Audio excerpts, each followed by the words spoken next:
Hello and welcome to F5 for Kids, a podcast about guiding your kids on the path to financial independence and extraordinary lives. I'm your host, Dominic Delacqua. Our guest today is investor, tech founder, university professor, and author John Cousins. John was formerly a CEO and CFO of two companies he took public.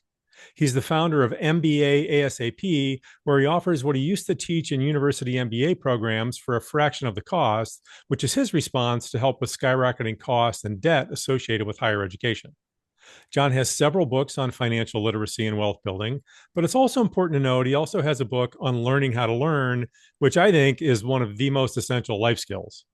And as close to my heart as the financial pieces, he has a book on the poetry of John Keats and the music of Miles Davis. So I feel like we might be long lost soul brothers or kindred spirits, at least, who hadn't met until just lately. So welcome, John, and thanks for coming on the show. Oh, wow, Dominic. Thanks very much. It's absolutely a pleasure. And especially talking about Keats and Miles and all that. And that's part of living a life of wealth and quality. So. Yeah, I agree. Maybe if we have time at the end, we might geek out on that a little bit at the end, but we'll save that. So let's start then with a little bit on your background, kind of specifically what you learned about money from your family when you were growing up.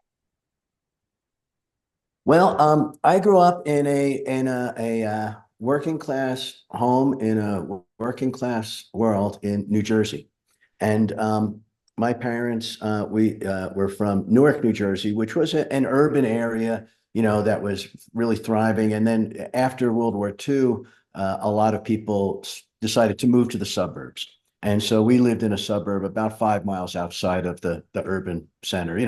Everybody wanted to have a backyard and a place to barbecue and stuff like that. And so where I grew up was an idyllic area. I mean, a leafy green, suburban place that was a dormitory community basically for a lot of commuters into Manhattan that would commute in. It was about 15 miles from New York City, and a lot of people would go in there and work and then come back.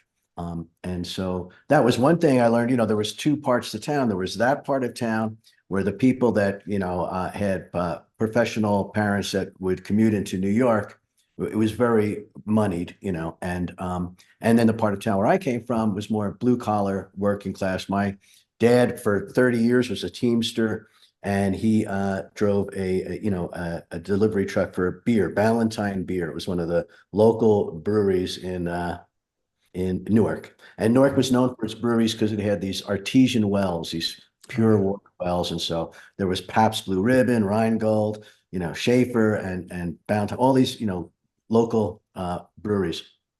And so for me growing up, when I was in grade school, it was more the kids that were like from my socioeconomic kind of background and all, and tons of kids, lots to play. And I didn't really think about money that much as a kid. I knew my dad worked. My mom was a stay-at-home mom. She had gone to college, which was rare back then for women, and had taught third grade for a while. She graduated with a history degree and taught third grade, but then stayed home, and I and my sister were young. So we had a single income family, and driving for a beer truck, I didn't make a whole bunch of money, but it was good, solid work, for my dad. And it was enough to support a family of four, and back then there was, I think the amount of income that a hardworking person could make was enough to actually support themselves and a family. So, growing up, I was kind of oblivious to money. I was just out having fun, and there was food on the table and I had new sneakers, whatever. So I didn't really think about it. And my sister's 4 years younger than me, though. And her perception was that we were poor and we, really scraped for money. And, so I think people's different perceptions, I really didn't think about it that much. I could just go out and play with my friends and didn't think it, but she was really aware that, money was a challenge. I growing up. And then when I went to middle school, that's when got into the different schools came together, and suddenly met all these more wealthy kids, Mhm. and started thinking about, oh yeah, there's this sort of stratification of, Yeah. socioeconomic levels. And Mhm. started to get aware of that. And then in high school, even more so, and then that's when you start to think about, well, what am I going to do? When am I going to go to college? Am I going to work? And a lot of my friends and things, they weren't going to go to college. They were just going to basically stay around and do work. And back in the day, there were big factories. There was a Ford plant, other plants. You could, that was the thing. That the paternalistic employer that Yeah. would take care of you. Yep. And you'd go there with your lunch pail every day, and you would work, and you would be relatively guaranteed a job for a 30-year career or something like that. Yeah. Well, And and oftentimes back then, right, still with a pension, right, with a dedicated pension, so that you knew, right, if you worked there, had a good sort of blue collar middle class life, and then you'd retire and be secure. right, and be secure at that. And that's what happened with my dad. I started to get very suspicious of working for companies and all that, because I thought that was sort of the social contract, right? That you'd work for the company would take care of you. And when just he was a Teamster for 30 years, just as when he was getting ready to retire, Valentine was bought by a corporate raider. Yeah. And Yeah. that he was Falstaff was the name of the beer. And Oh he was yeah. a guy, he lived on a sailboat in San Francisco Bay, and one of these early wheeler dealer kind of guys. Hmm. And he came in and he robbed the pension. And my dad didn't get his pension after 30 years. Oh And man. really struck my dad hard. It was really devastating for him, and he never really recovered from that. My ideas about money kind of developed, in those kind of ways. My last year, 12th grade, I worked at this factory, JB Williams. And I worked there because I was going to go to college. And, they paid pretty well at that time, for factory work. And I had no skills. I was just a kid. So Mhm. I got a job there, and it was on an assembly line. And it was literally, they made all these products like Geritol, Sominex, these sort of, consumer. And, these women would just watch the bottles go by, make sure the caps were on and stuff, Mhm. and then I was at the end, and there was a couple of rotating guys, and you take the box with the bottles in it, flip it up, put some glue on it, flip it over, and roll it down the roll. And the next guy would take it and put it on a pallet. And when they stacked up the pallet, then a forklift would come and take them to the warehouse to be, taken out to be distributed. Yeah. Just such boring routine work, but you couldn't even go to the bathroom, because the assembly line was going. You had a Mhm. 10-minute break in the morning, 10-minute break in the afternoon, half an hour for lunch, boom. And that really woke me up to what it was like to be a working person. And I think that's what that job and that education, and how hard it was to come by money, and how dismal it could be to work, some conditions really motivated me when I was in college to get straight A's and really study as hard as I could, because I didn't want to do that again. And so Yeah. I think that was a really good lesson for me, was like, this is the real world, and it just slapped me in the face. So you Um, channeled, I mean, so you were working hard at these jobs, but then you after seeing having some of those experiences, you made a deliberate choice to channel your hard work and energy more into developing your mind and learning sort of other things that would give you more options, right? Is that a good way yeah, to put it? exactly, Dominic. That's exactly it. And so that's what I studied in school. I started out and I did mechanical engineering for a year and a half, and then did a co-op job, where it was a work study program they had, which was really cool. And my first job was at this place called Metal Bellows Incorporated. And what they made were these bellows, like sort of accordion Oh, things that were highly linear. So that was the engineering part. As they expanded or contracted, they would do it in a linear fashion, so you could use them in hydraulic systems, in military aircraft, or in pumps to pump the same amount of insulin to people, over oh, time. sure. All And kinds of instead things. of having this curve where, as the spring got farther apart, it would compress more or less. It would be linear, and that was really hard to do. They had these fancy Yeah. welding machines and the metallurgy and all that. But my job for that summer was, I would take one of those bellows off of their assembly line for quality check, and then put these little weights on it, and then measure the displacement, as I put more weights on. Talk about boring. I mean, it was like, again, I was like, oh my God, I don't want to do this. And I looked at the guys that worked there and the whole scene, and they just looked tired and sort of going through the emotions, and it just didn't suit me. And Hmm. once again, I was making good money. It was an engineering path. Lots of people, I think, tough it out in these kind of things and become a lawyer or become a doctor, even though that's not what they really want to do, because their parents said it and it is a good path, and they're relatively good at it. So they stick with it. And Yeah. then I think that's a good recipe for, midlife crisis, though. You get to 40, oh my God, what have I done with my life? I work 12 hours a day, and all those dreams I had as a kid and all that opportunity and potentiality that looked like the world would offer me, is now squeezed out of me. And Yeah. so I started to feel that way and claustrophobic about it. So I decided to stop that, and I left that school and I went to Boston University and became an English major, English of Mm. the literature. I thought, I just want to sit under trees and, read the poets, John Keats or Yeah. whatever, Yeah. read, the Odyssey and stuff, and just sort of ponder the imponderables. And so that's what I did. And my dad was kind of upset. He was like, you're not going to get a job in, English. What are you doing? And I had to say, well, Dad, you were an English major. I was like, well, that's beside the point. Yeah. Yeah. Because he studied English literature, and but he knew, that what you either teach and you have to go all the way to PhD, or what is that going to be a career path? And humanities were prized, and that Yeah. type of leading a richer life by having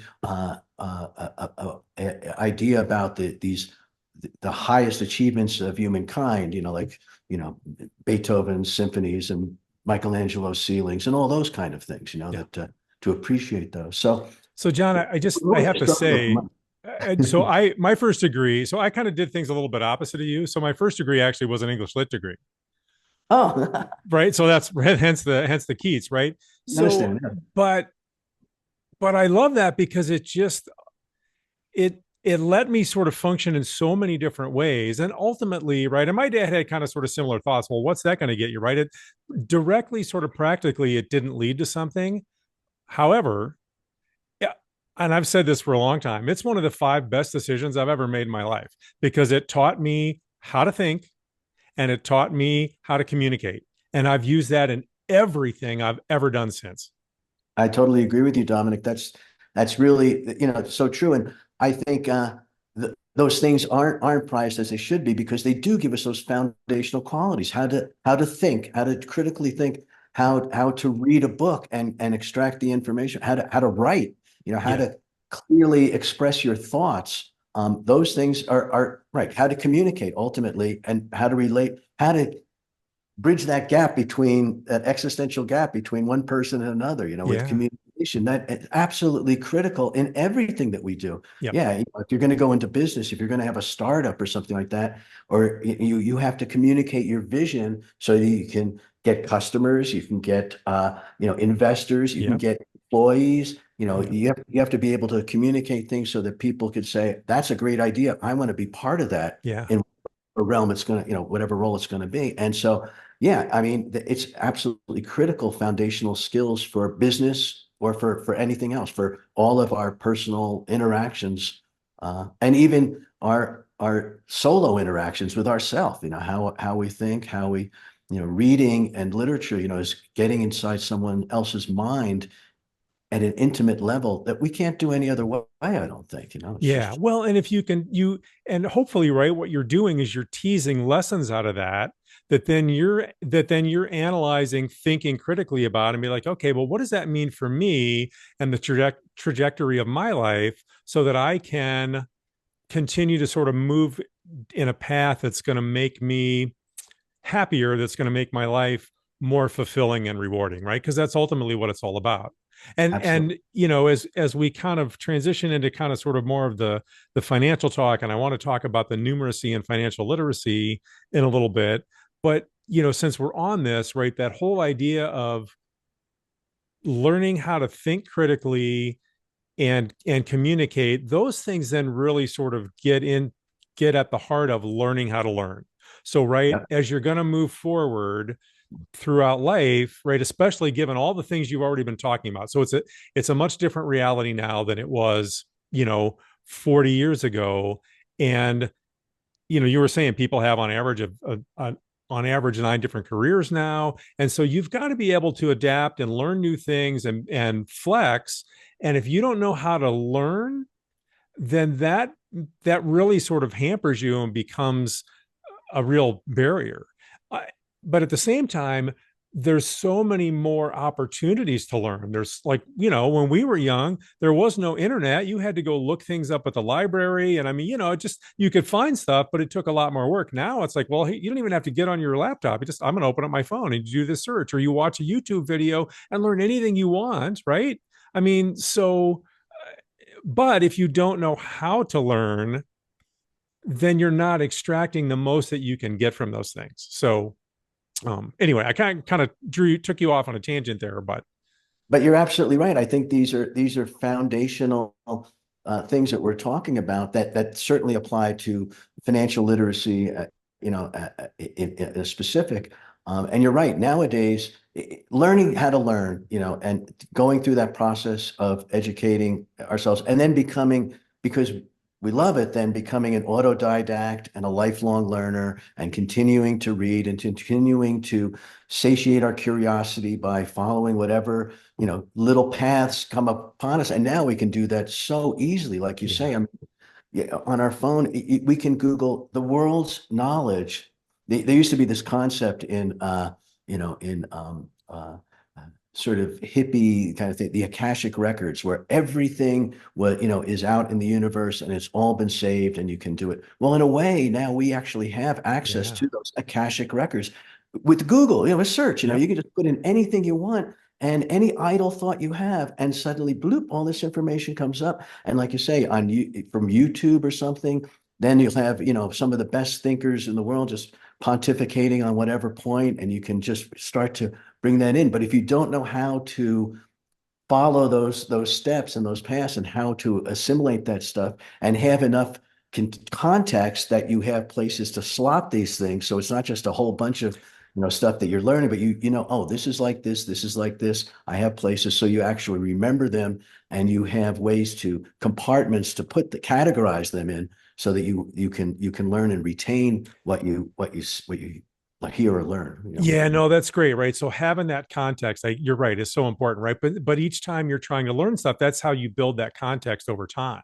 The other Right. piece that is so important, and more important now, I think, than ever. Yes, there's all this great information out there. There's also a ton of junk information or misinformation, and without the critical thinking skills, how do you know how to differentiate between, oh, this seems like valid information, how can I cross reference that and make sure that makes sense, versus, no, that actually was a bunch of garbage and I need to throw that aside, right? So you've got to be able to do both. You've got to have the context so that, oh, you can stick things someplace and retain it, but also the ability to sort of assess and differentiate and toss away the garbage. Absolutely. You have to have that filter, and Yeah, critical thinking, as you said, Dominic, is really the key in developing critical thinking skills.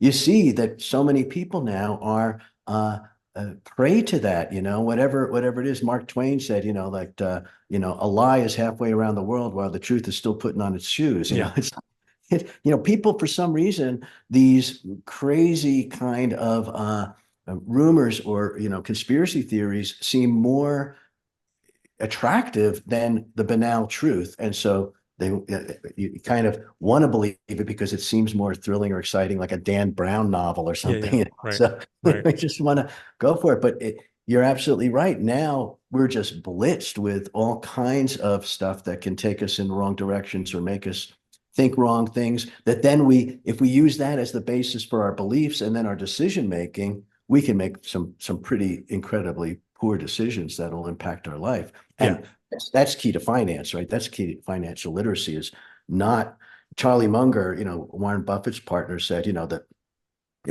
it's not about making those home runs and stuff. It's about not making big mistakes. Yeah. It's really the thing is Warren Buffett said rule number one, don't lose money. Rule number two, refer to rule number one. Yeah. It's like it's easy to like, wow, that sounds really great. I'll go invest in that or something. And it's some kind of complete snake oil thing, that Yeah. Yeah. So I kind of took you off track. Let's come back around and then we'll get into the numeracy and financial literacy. So so you decided to do an English degree, right? Because you wanted to be able to think and that sort of which all of that stuff is super important, right? That's why we went off on that tangent. But let's come back around to, so after that, then how did you go from that English degree into kind of more of the corporate management type world and finance? Well, and again, it's you always think it's like a straight line up and to the right, yeah, everything's a progression, but it's really like all over the place. And Yeah. so I was doing that. I at the same time I was really interested in music and the music scene, and Today's episode is sponsored by Slingshot, a Singleton Foundation program. Slingshot is a free web app that makes it easy for anyone to create and launch a business idea. It guides you through the process of creating and clarifying your concept, then leads you into areas necessary for any business, such as identifying your target customers, working up your financial plan, your marketing plan, and more. It'll help you seek funding, or even if you don't want to start your own business, you could also use Slingshot to work up the details to help your current employer solve a problem or start something new within an organization that you might already be working for. You can find Slingshot at slingshot.io. I'll put a link for that in the show notes. And thanks to Slingshot and the Singleton Foundation for sponsoring today's episode. in Boston, where I was, outside of Boston, was one of the premier synthesizer companies, Arp Instruments. Moog was the other company, and Arp, and they made these synthesizers for early on. And I tried to get a job there. I really wanted to work there. I thought that would be so cool. And I went there like a half a dozen times and just was like, sort of begging. Finally, I went there one time and I was waiting for a little tour. And I said, I want a tour. And there was this clipboard there. And on the clipboard were these little piece of paper with a bunch of symbols and stuff like that. And so I thought that's interesting. And it was a clipboard, about 50 of these. So I just took the clipboard. It was like in their waiting room there. And I took one of those. So I, oh, this is kind of cool, and I folded it, put it in my pocket, went for the tour. I called them the next day and said, well, can I have a job? I said, well, if you want a job here, you have to come in and take our test. We have a test that we give to everybody to see, how much they know about electronic music and, electronics and stuff. And I realized that paper that I had was the test. They must have given it to somebody and left it out there. So I had this test. And so I went over to Northeastern, and one side of it was all electronics. And I went over to Northeastern there, and I went into the engineering thing, and I found this guy in his laboratory, and I said, could you help me with this? And it was like, oh, this is an NPN transistor. This is this value for this resistor. They would say, blue, red, and he wrote it all out for me. Didn't even ask me what it was or anything like that. He just thought I was a student. And then I went to the Boston School of Electronic Music and asked that was a crazy place with all these crazy guys, really fun place. And I went there later on and took a whole bunch of lessons there. And I asked them, and this is a voltage controlled amplifier. This is a voltage controlled filter. And so I went in and I memorized that. And I went in, I took the test the next time, and I made sure I got one wrong. I took, because I didn't want to be perfect, right? They called me the next day and said, come on in, and they hired me on the spot. And so I started to work in electronics and worked my way up through that. I started going, one of the other guys there was going to night school at MIT they had a program where they were it was for tube jockeys that had, been engineers with tube technology. And now how are they going to work with semiconductors? And so it was this whole program that's another part of learning how to learn is also learning how to unlearn and relearn. Sure. And because these guys, they were tube guys, and they now had to learn how to work with solid state electronics, transistors, semiconductors, also totally different. And they had to make that shift. So I started going to MIT at night, and I worked at ARP for 6 months, and then went back to BU and where I was doing English. And I decided, I don't really even want to just do English. I want to make my own major and just take what people recommend as the best courses and who are the best teachers. And that's what I did. I just put together my own program, and it ended up being called Electronic Music and Media Production. And I graduated with that, and I graduated with an electronics degree from MIT. And I was working in recording studios and at the radio station, the NPR affiliate up there, WBUR. And then I moved to New York and kept working in recording studios. And from there, got a job with one of the big equipment manufacturers that made the professional audio and video stuff. And then from there, got poached to ABC and worked at ABC Television and did that for 10 years as an audio video systems engineer, designing and building facilities for the network. And then what happened was I picked up the annual report for ABC, was flipping through it and realized I can't make heads or tails of this balance sheet and income statement and cash flow statement. It's like I need to understand, business. I need to Right. understand this stuff. So I always thought about getting my MBA. And so that's what I decided. I went to Wharton at University of Pennsylvania. And when I was in my career, I was making good money and spending good money because I Sure. lived in New York and things and I was young and it was just get it and spend it kind of thing. I wasn't thinking about saving and investing and all those kind of things for my future, which I should have been. Mhm. Um, but once again, it's what do you learn? My parents didn't teach me too much about money, really. I had an allowance but they weren't that sophisticated about money, at that time. My mom uh, subsequently became very sophisticated about money. But they weren't, it was just more, a budget, having a household and things. One thing I can say, my dad was very meticulous about budgeting. I mean, I Mhm. just found he and I went on a trip to Italy in 1984, and he had been there in World War II, so he wanted to go back, but my Oh, mom sure. didn't like to travel that much. She didn't like flying. So I said, I'll go with you. And we went. And I just found, the papers, he kept that trip. Everything that we spent money on, every meal we had, every bus fare we had, everything. He wrote a whole list. Yeah. That's how meticulous he was about budgeting. To this day, I'm not that meticulous about budgeting, but budgeting is absolutely critical, I think, as a financial tool, and to really be aware of what you're spending.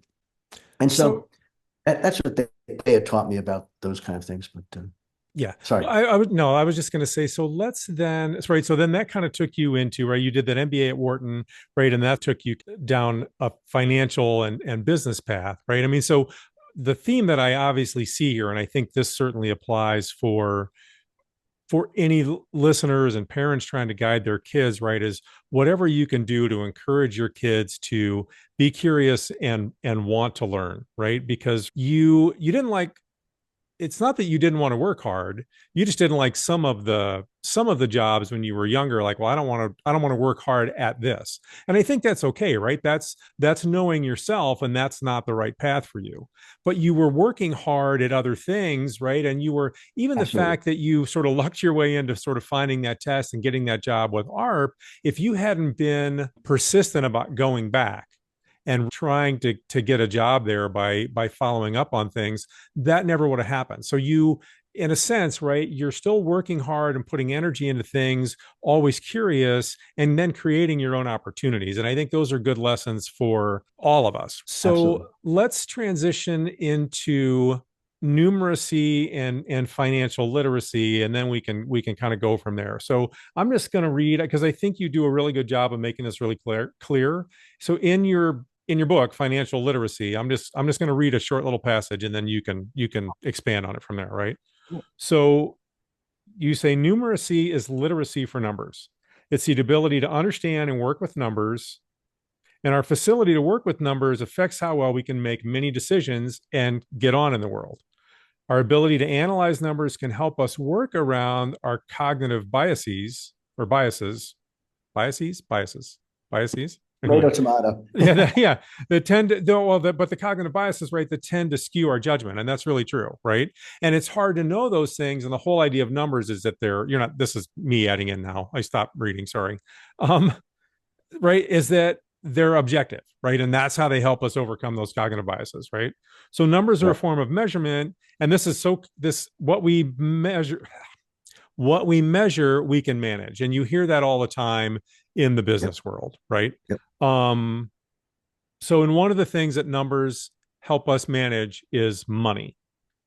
And financial literacy is numeracy, so understanding numbers applied to business and the financial aspects of life. So it's not just business, but it's life in general. So can just take those concepts of understanding money and how they can help someone make better decisions about their life in general, their finances, but also sort of beyond that. Because this is, I think, right, for FI for kids, this kind of gets at the heart of what I hope parents will fully grasp and then start to help guide their kids towards this understanding and then learning the habits and skills they need to put themselves on a trajectory to financial independence at a younger age so that it gives them more opportunities. So anyway, expand on those ideas of financial literacy, making better decisions in life. That's great, Dominic, and the way you really expanded that out. Thanks to the it's not rocket science as far as the mathematics of money. And I think that very young children can really understand it. And we all can do better if we actually apply the discipline of numbers. Really think about, I mean, really, you could just start with adding and subtracting. That's all you really need to know. And think of an income statement as you get this amount of money in, the revenue, whatever it is, your paycheck, whatever, and then you spend this amount of money, your expenses. So this minus this is then the net income, the bottom line, we call it, right? Yep. And you want to have a positive bottom line, or else you're living above your means. And that's one of the big, rules is never live above your means, always live, within your means. So you're not maybe subsidizing a deficit in that net income with a credit card or something like that, that then Right. gets you into big trouble. And the fact that we don't teach these things in school, we're not just, there's an enterprise side to our lives. We're not, Yeah. we are a business. We run our lives in a capitalist society like this, like a business to some degree. It's the same fundamental skill set. Jay-Z said, I'm not a businessman, I'm a businessman. It's like you're Yep. running as a business, and so things like an income statement and thinking about, how much money comes in, where's it coming from, how much money is going out, and is there a surplus at the bottom that goes into some sort of savings or investment, a emergency fund, whatever it's going to be. Yeah. Well, so right. So from a business's point of view, you've got that net income, right? So that's your net profit. And then they take that and they either, depending on the business and what their goals are and the type of business, they're either reinvesting that in order to kind of improve and develop the business, or they're distributing that to the owners or the shareholders, Exactly. or some sort of profit sharing with the employees, whatever it might be. And then the idea is you keep growing the business, you increase that net income, and then you have more to either continue to develop and grow or to pay yourself and your shareholders and whatever partners, so on and so forth. Yep. And like you said, on an individual basis, you want that net positive difference, right? You've got what you're making. Let's say, for most people, it's I'm trading my time for money. I'm working a job. I'm getting a paycheck from an employer, from a business. That's my income. And then I'm spending X amount on my mortgage and my car and my utilities and my trips and, clothes and kids and whatever. And you want a net positive at the end of the month. And on a personal level, then, if you're trying to work towards financial independence, you want to control your spending, right? And spend it on things that matter to you so you still have an enjoyable life, but not spend Absolutely. it frivolously. You want to increase your income in whatever ways make the most sense for you and that don't give away too much of your time, right? And so the more you can make that net income larger, then the more you have to invest. And when you invest it, now you're making it work for you because now you're taking advantage of compound interest and the money's growing on its own. And the more you can add to that, then the more that can grow and it builds on itself.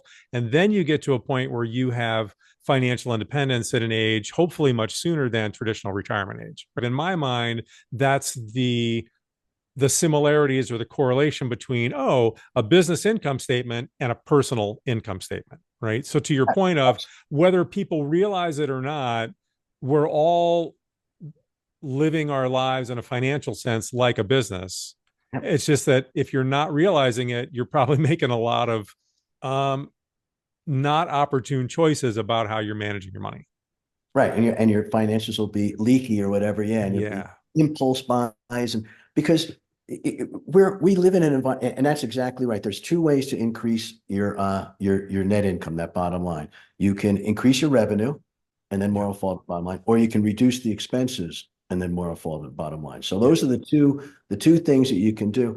And we live in such a predatory environment, that not being aware of these kind of things and how easily vulnerable we are to predatory lending, predatory advertising. Yeah. We are inundated with hundreds of ads a day, trying to sell us stuff and trying to sell us lifestyle things, and they're all very attractive. It's like the sirens call in the Yeah. Odyssey or something, Absolutely. and so we can easily get ourselves into like, oh, that's the greatest pair of sneakers there. It's only $250. Boom. And you can just buy them online and it goes right to your credit card. And it's so frictionless. There's not a lot of you don't even have to go to the store and pull out your money, your money out of the bank to go and pay. It's Yeah. so that you can really get yourself into trouble quickly. And then predatory lending too. The credit cards, they make them available to us, and suddenly it's like, this is so easy. I can go take this cruise through the Caribbean, and all of a sudden you find yourself with $10,000 worth of credit card debt that you racked up over 6 months or 12 months. And then you realize, oh, interest rates. Oh, I have to pay 24% on that Yeah. money. And suddenly you've gotten yourself into this huge hole. Um, so there, we really have to be aware of budgeting and being disciplined. And you're right, not to the point where I'm not going to, have that chocolate bar or whatever it is because that's too much money. You have to live a life that's fun and enjoyable. It's not to be a monk or something and have no enjoyment in life, but to make those decisions soundly and within a sustainable realm of what you can afford. Um, and to try to not get into, I mean, the first thing to do for anyone is to not get into credit card debt. The Yeah. second thing is, if you're in it, to get out of it. I Yeah. mean, and that's really, that can be a painful process, but it absolutely, before you can invest or anything, you have the best way to, the surest way, it's to make 24% on your money. You talk about compound interest or something, say is, to pay off credit card debt because you're paying it, that's negative interest, but Yeah. you have to think about, you're making that amount of money that way. And that's a good return, really. But really you want to not get into that kind of a situation. So yeah, we have to think of our running our lives as a business to some degree, because we are a lot of these banking systems or marketing people and different companies, they are out to extract that money from us, and they have very sophisticated psychological techniques to do that. So to be aware of those kind of things, that's like we were talking about critical thinking skills. And so Yeah. what's the agenda behind this messaging that I am being fed? And if you can think that way and say, oh, they want me to buy this or they want me to do this, then you can start to be more aware of the navigating the world in a way that isn't going to a fool and his money are soon parted kind of thing. You have Right. to, once you have money, the key is then to hold on to it. Yeah. Once you start to have this, is to actually hold on to it. And like you say, the ultimate goal is to invest. After you have an emergency fund of a little bit that you're keeping in Yeah. liquid funds, liquid meaning it's in the bank, you have access to it. The next thing is to start thinking about the stock market and all. And that's where you can start to get into compounding money, and it gets really exciting. Now, for kids, I think, even kids can understand what a good company is to invest in, because they can look, I mean, that's what they always say is, don't invest in things you don't understand. Invest in the companies that you actually use or that people are telling you are great and everybody else is using, So if you go to Costco and you really love Costco, maybe Costco's a good thing for me to invest in. If you love wearing Nike clothes, well, maybe Nike's a good one, and start to investigate these companies and then have some tools to do that, like how to, understand a annual report, so you can see, oh, this is a good company or whatever, and look at the stock market. It's amazing to me that the stock market is available to us. I would think, that that would be something that some oligarchy would keep just to themselves, and we wouldn't, as regular people, be able to Mm. go invest in these companies. But we can, and you can open an account on Charles Schwab or E-Trade or one of those things, and put in $50 or something and buy a share of stock. And now we don't even pay commissions Yeah. anymore on the trade. So it's really costless to get into companies.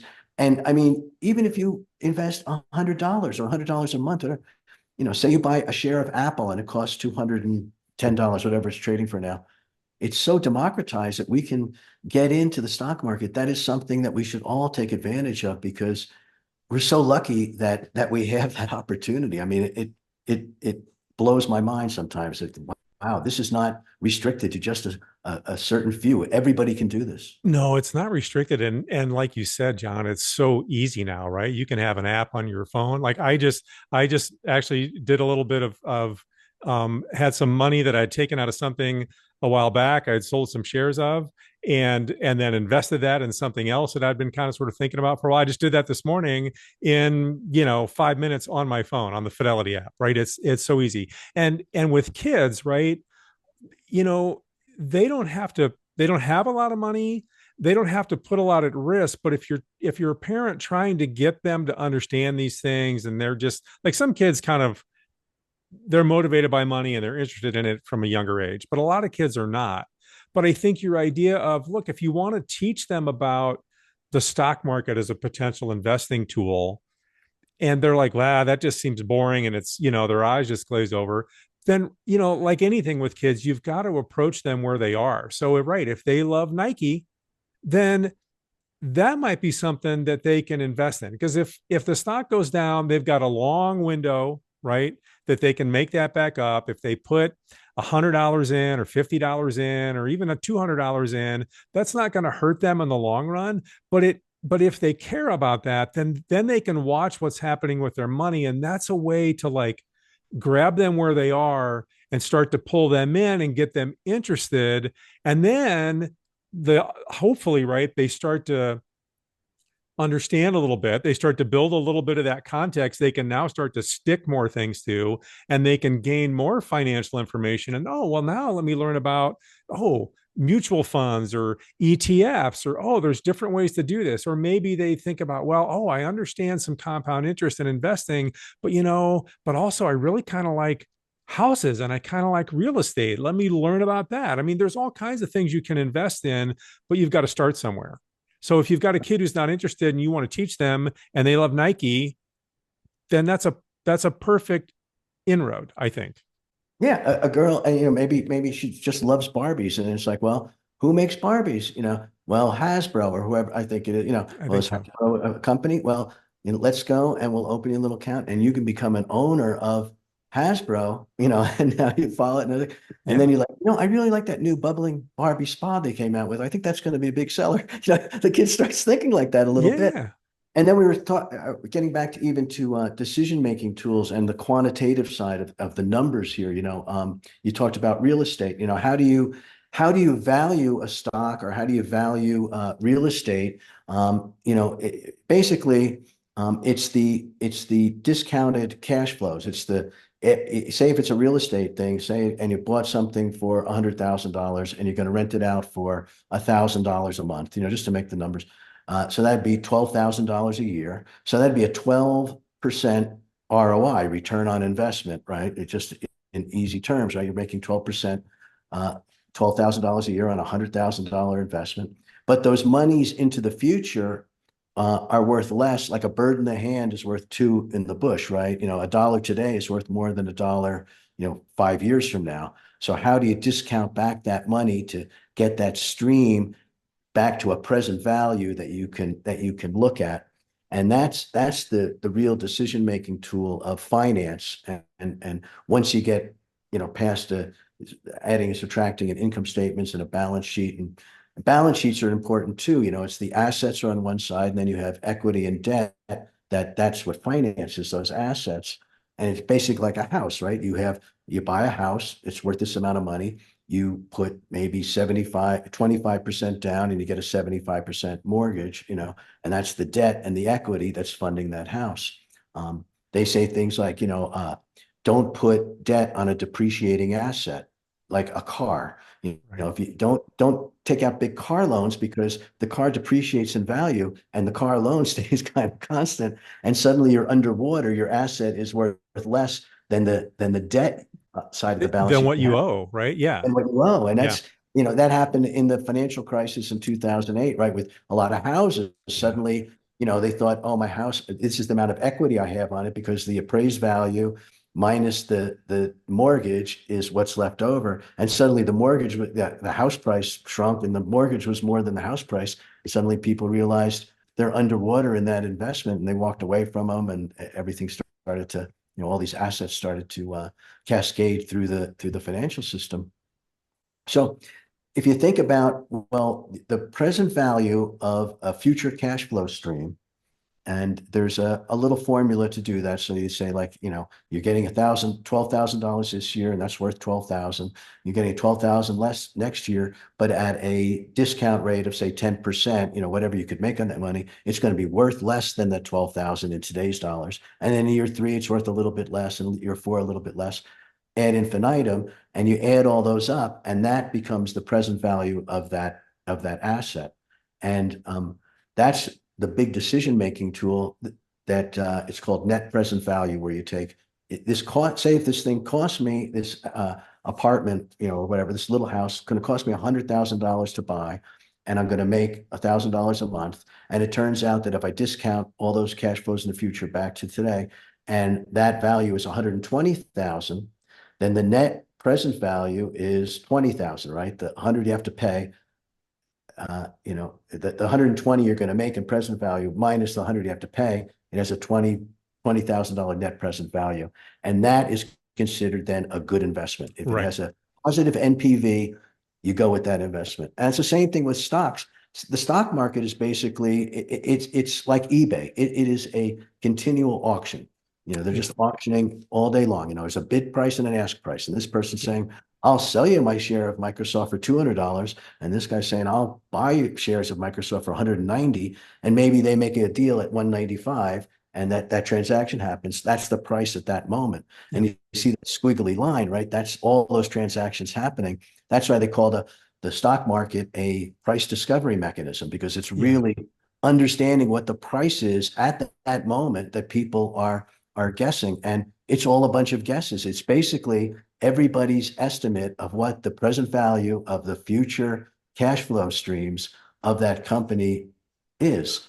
And it seems like a sophisticated thing, but that's what people are doing in their head and saying, I think it's worth a little bit more because they're going to come out with some innovation. I think it's a little bit less because the competitors are going to eat their lunch or whatever it is. And all of those guesses about the price come up with a price, and that turns out to be a very accurate price. It's called the wisdom of crowds. And that started with, there was a guy, Galton. He invented probability and statistics in the 1800s. And he was just a really curious guy. When he was in his 80s, he was English. He went to a county fair. And at the county fair, there was a guess the weight of the cow contest, right? And so everybody would put, the cow weighs 100 pounds, the cow weighs 500 pounds. And he wrote down all the, at the end, no one won because they were all off on their guesses. But he took all those guesses at the end, this curious guy, wrote them all down, took the average of it, and it was spot on. Oh, interesting. Oh, huh. And Sure. we don't even understand how that happens, but it's called the wisdom of crowds. But it's incredibly accurate that a bunch of uh, uh, guesses around something, the average is right on. And so that's basically how the stock market is a price discovery mechanism, and that's why they think it's accurate in showing what the price of these future cash flows actually is. Yeah, yeah, and then right in the value of that company, right? Because investing in the stock market, right? You're investing in businesses, right? Yeah, I mean, you know, in our example, right? You're investing in Nike or Starbucks or Costco, right? But when you invest in a fund, right, that has, you know, hundreds of stocks in it potentially, you're still investing in those businesses, right? absolutely, absolutely. So That's what they're relying on. That's yeah. what I think it was. Harry Markowitz, who said, the only free lunch in the world is diversification. He came up with that idea. Mm-hmm. If you have a diversified portfolio, then if this company goes down, this company might go up, and that eliminates some of the systemic risk in the market. It Yeah. doesn't eliminate the actual, but and that's how you get a better return, a safer return for a level of risk. And so you want to have a diversified portfolio. You can think of it like if you invested in a umbrella company and a suntan lotion company. When the sun's shining, the suntan lotion company's doing great. When it's raining, they're not doing so great, but the umbrella company's doing good, Yeah. and they kind of equal each other out. And so that's the idea behind diversification. So yeah, these kind of funds where it might be a tech fund or it might be a consumer goods fund or something that has a bunch of stocks in that realm, then you're not betting on just one doing well. You're betting on that whole sector maybe doing well, and you don't have to pick winners in a way. You just know that it's gonna do good, and you eliminate risk that way. Yeah, Yeah. with the portfolios. Yeah. So yeah, you either invest in individual stocks or in funds. Yeah. Yeah. I mean, well, right. And ultimately, right, you know, you might want to do both, right? But again, right, Absolutely. if you've got a kid who's like the idea of like, you know, investing in VTI and a whole market fund is like they're like again, their eyes glazed over because they're like, what are you talking about? This is I don't care. But they can understand Nike, then great. That's a way to like help them start to understand so that Yep. right eventually someday they can understand the difference between funds and sector funds versus whole market funds and all sorts of stuff, right, on and on and on, depending how deep they want to go or not, right? You can do it really simply and just really you could just invest if you wanted to do it really simply and as passively as possible, invest in a whole market fund for the long haul and know that, you know, that's diversified by its very nature because it's all these stocks from everywhere, right? That encompass kind of the whole market. And over time, it's pretty clear the stock market rises about 8%. I mean, it goes up and down, but over time, it's about an 8% gain.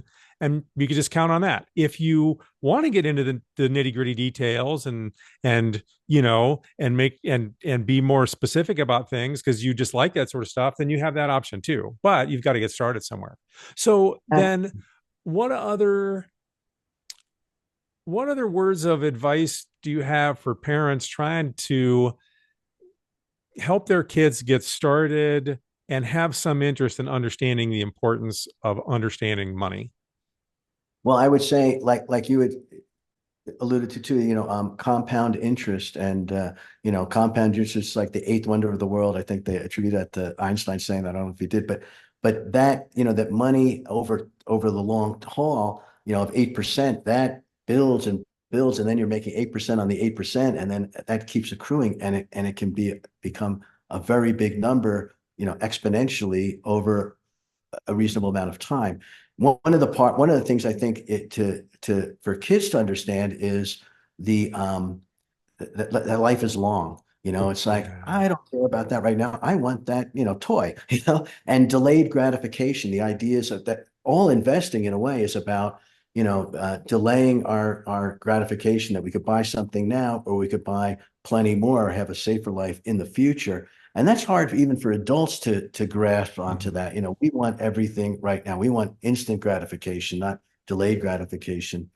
I don't know if you ever heard of that experiment where they had two marshmallows for kids, and they would say they did these experiments with kids, and they give them a marshmallow in a room and say, okay, we're gonna leave for 10 minutes. We'll be back, and if you don't eat the marshmallow, we'll give you a second marshmallow too. Mhm. And they come back, and some of the kids had eaten the marshmallow, they didn't care. And other kids had said, I'm gonna wait and get that second one. That showed their disciplined ability to project in the future and do some delayed gratification. Right. And supposedly that was correlated later on with success in life for these people, that they Yeah. understood that. And so I think that's and teaching that can be a challenge, but you could do it in that kind of way. If here's your allowance.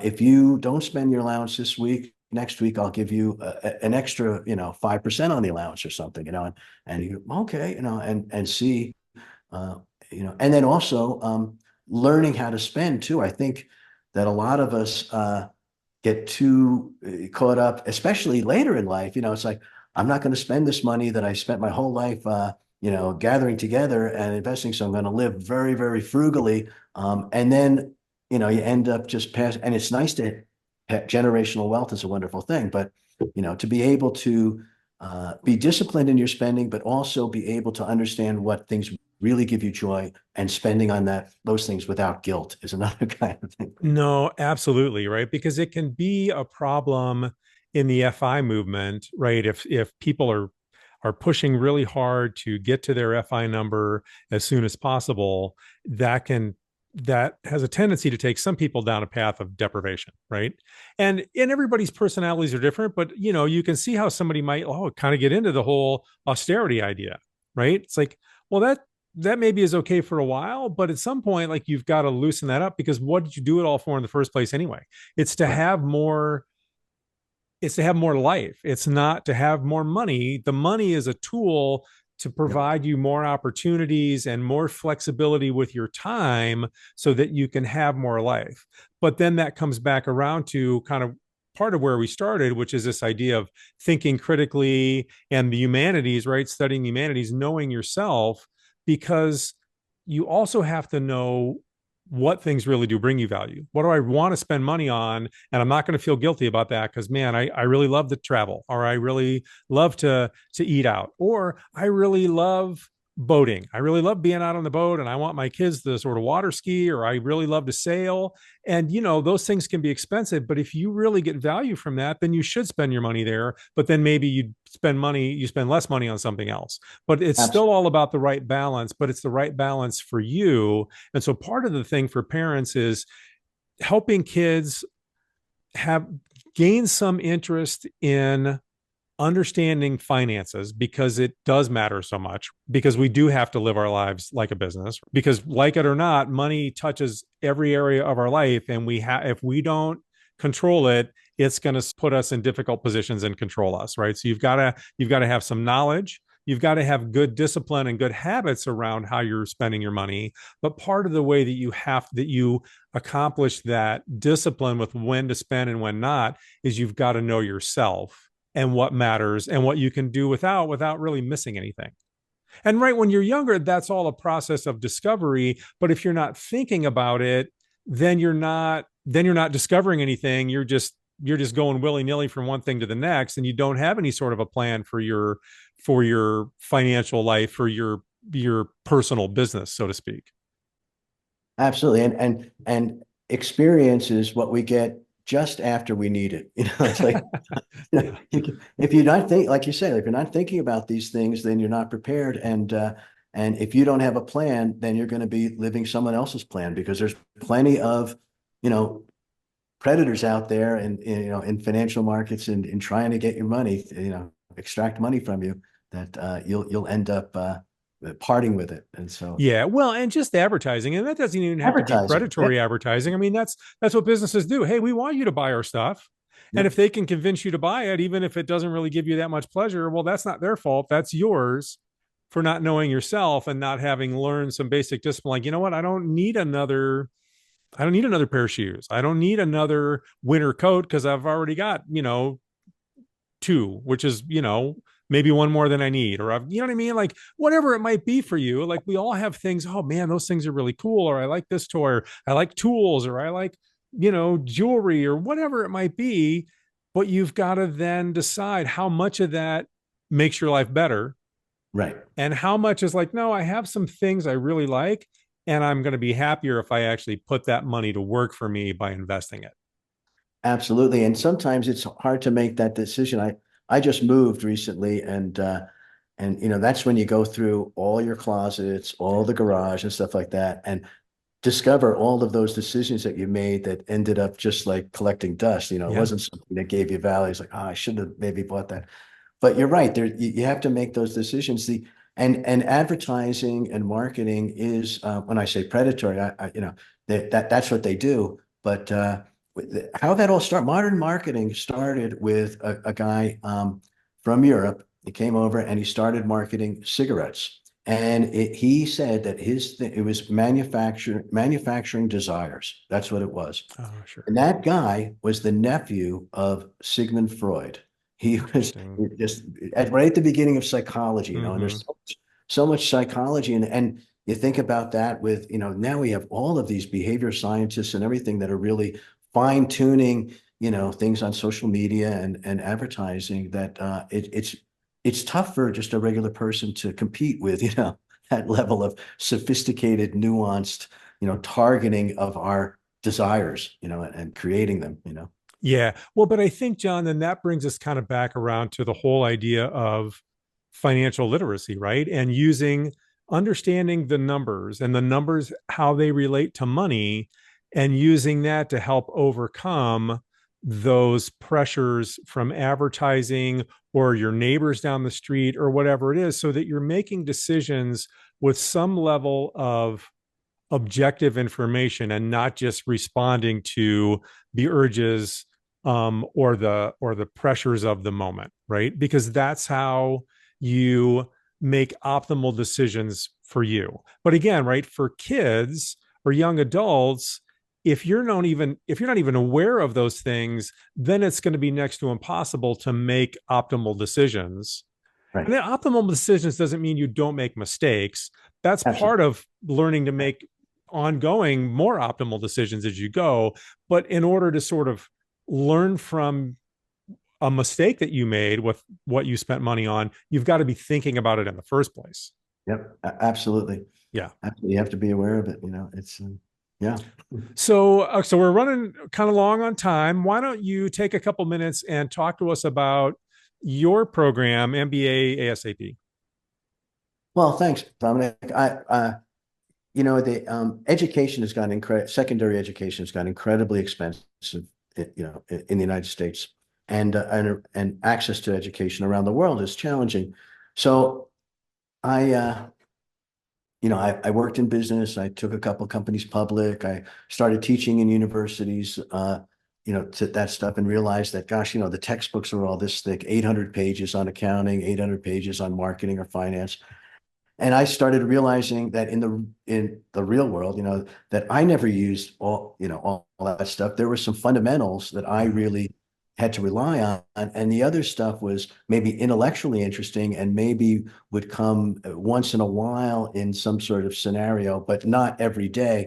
And Right. so I started boiling down all of these things to their fundamentals, these different disciplines, and saw the light bulbs go off in my students, in the classrooms.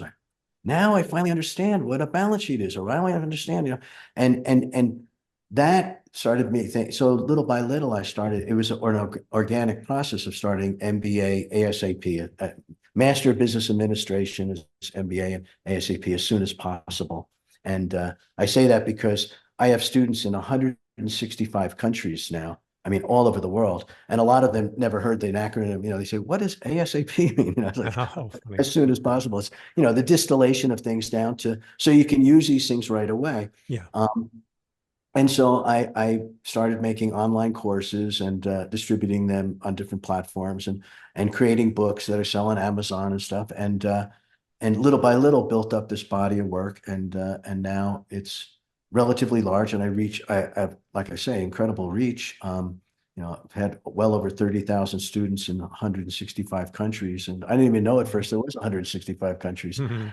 Uh, and so there's a lot of people that want to understand what I focus on is the business side of the number side of business, because that is um, straightforward to teach, and it's easy to grasp, and it's the part that a lot of people don't understand.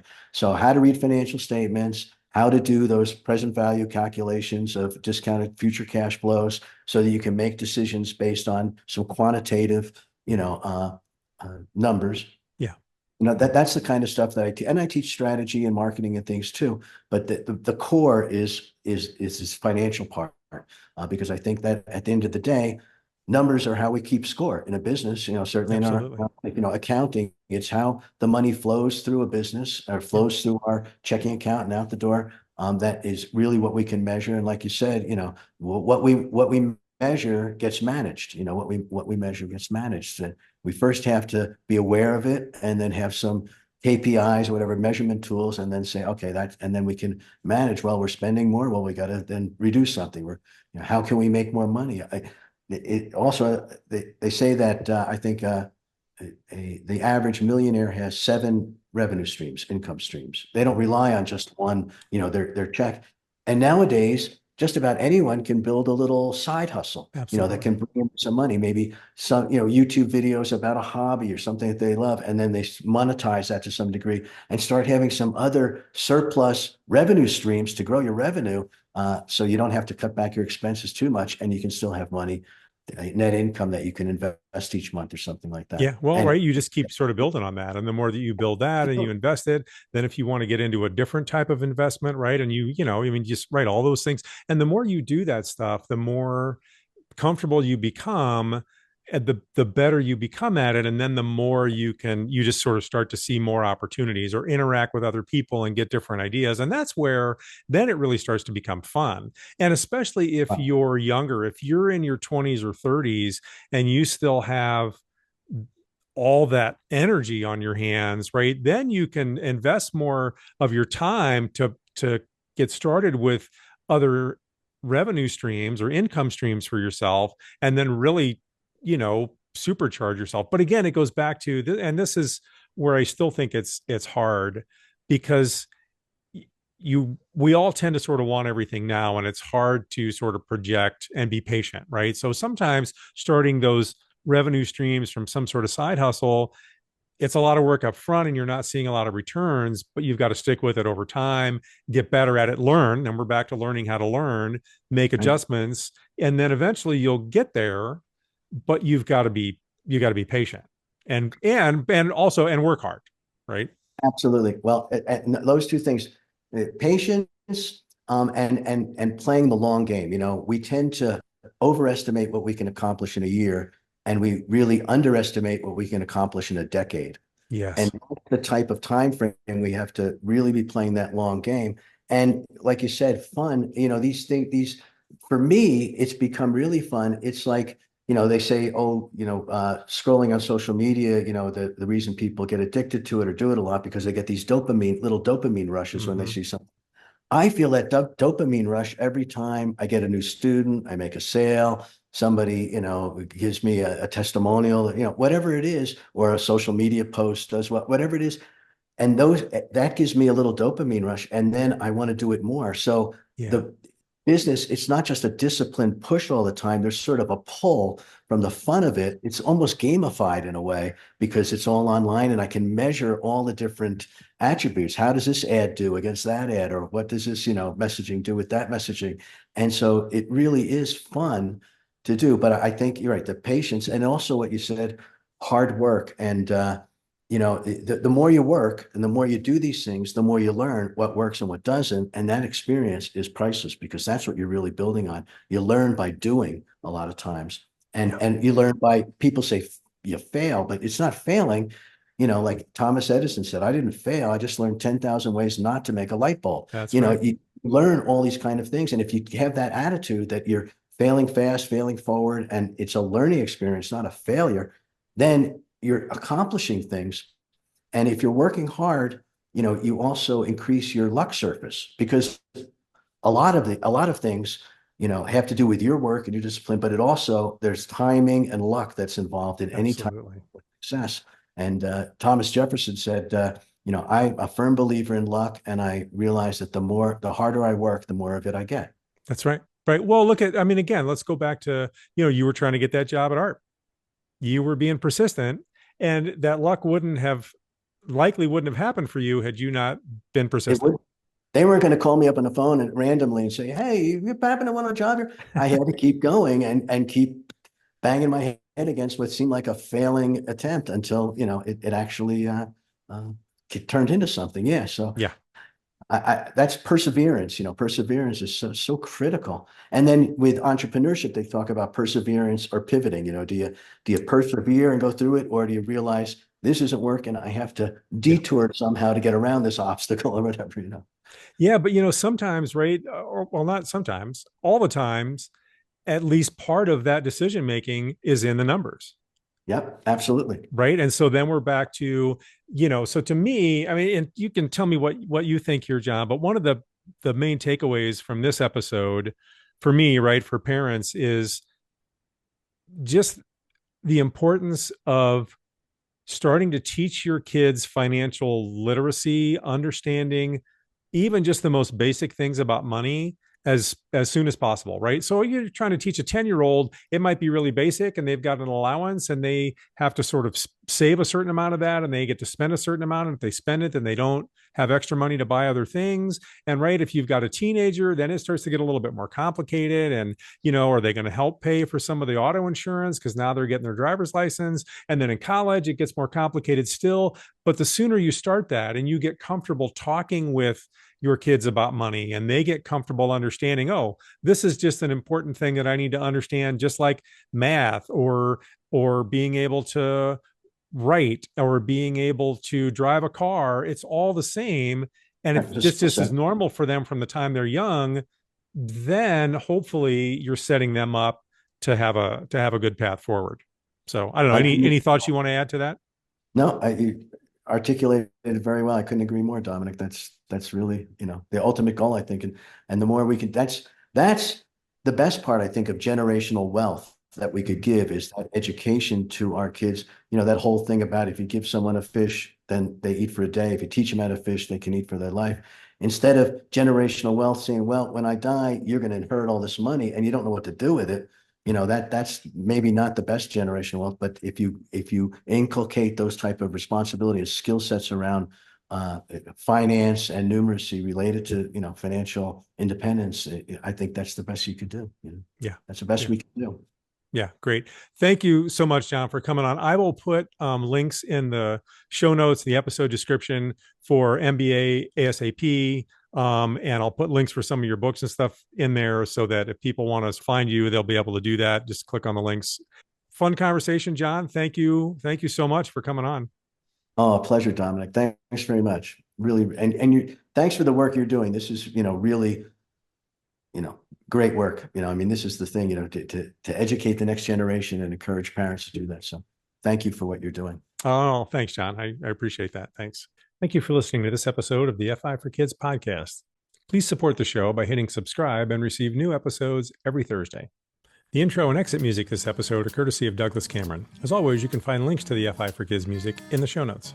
Thanks again, and we'll talk next week.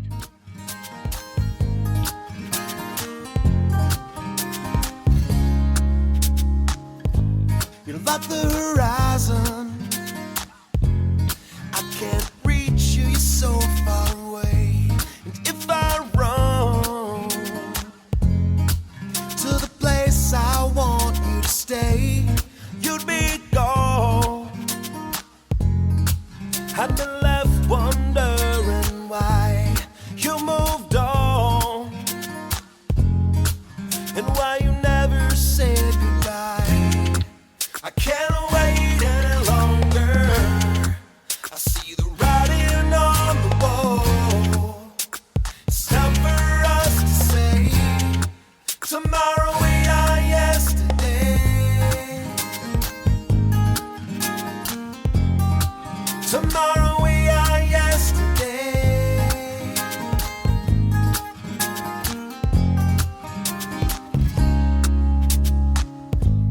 You're like the sunset. You're glowing bright, but you're fading. And what I don't get is why I'm left here waiting. But I'm like a phoenix. I will rise up from this fire. It's something we can't fix. I guess it's time for us to retire.